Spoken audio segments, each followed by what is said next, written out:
बिस्मिल्लाहिर्रहमानिर्रहीम।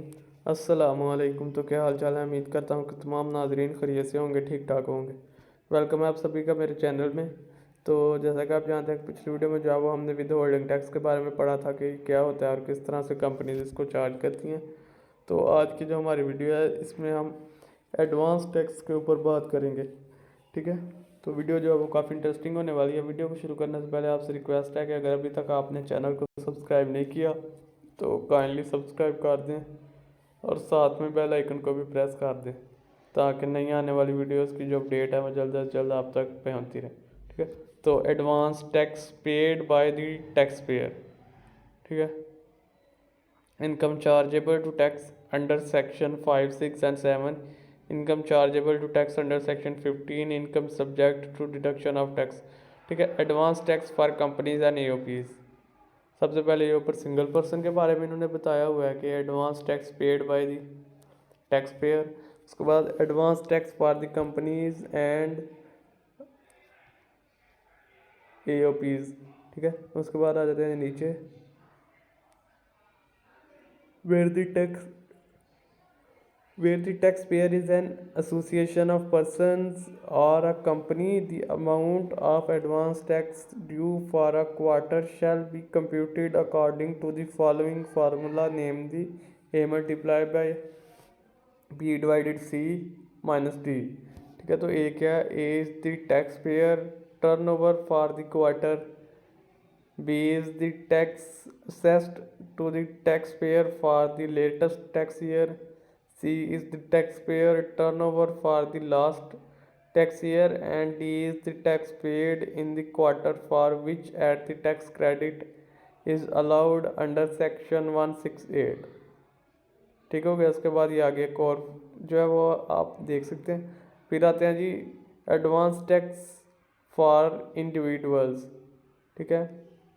where the taxpayer is an additional having latest assessed income of 10,100,000 rupees or more as determined under subsection 2, the amount of advance tax due for a quarter shall be computed according to the following formula, namely a divided 4 minus b, where a is the tax assessed to the taxpayer for the latest tax year or latest assessment year under the repealed ordinance, and b is the tax paid in the quarter for which a tax credit is allowed under section 168 other than tax deducted under section 149 or 155।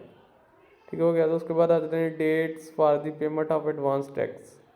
ठीक है। तो ये आप देख सकते हैं साल में 4 दफ़ा देना होता है, 15 दिसंबर, 15 सितंबर, 15 मार्च और 15 जून।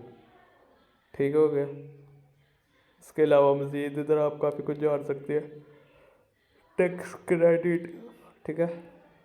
तो tax credit, a tax payer who has paid advance tax under this section for a tax year shall be allowed a tax credit for that tax in computing the tax due by the taxpayer on the taxable income of the taxpayer for the year।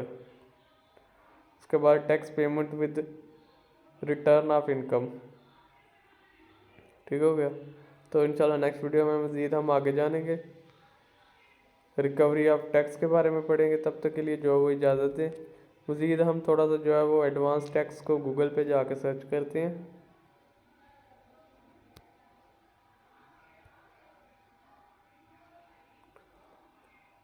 What is the tax? Advance tax. Advance tax is the income tax paid in advance for the income earned in a particular financial year. Usually the tax is to be paid when the income is earned. Still under the tax provision of advance tax, the payer has to estimate the income for the entire year। उसके बाद what is advance tax in Pakistan। ठीक है। तो ये जो पहले advance में पे कर देते हैं अभी जो है वो, ठीक है, ईयर कंप्लीट नहीं होता लेकिन ईयर में 4 दफ़ा जो टैक्स पे होता है वो एडवांस टैक्स कहलाता है। ठीक है। और इसको एंड में जाके जो है ना वो अगर आपको देना है तो आपने गवर्नमेंट को मज़ीद टैक्स देना, नहीं तो आप इसके अंदर ही अपना जो है ना वो खाता क्लियर कर सकते हैं। इंशाल्लाह नेक्स्ट वीडियो में एक इसके मज़ीद पढ़ेंगे जानेंगे। तब तक के लिए इजाज़त दें। अल्लाह हाफ़िज़।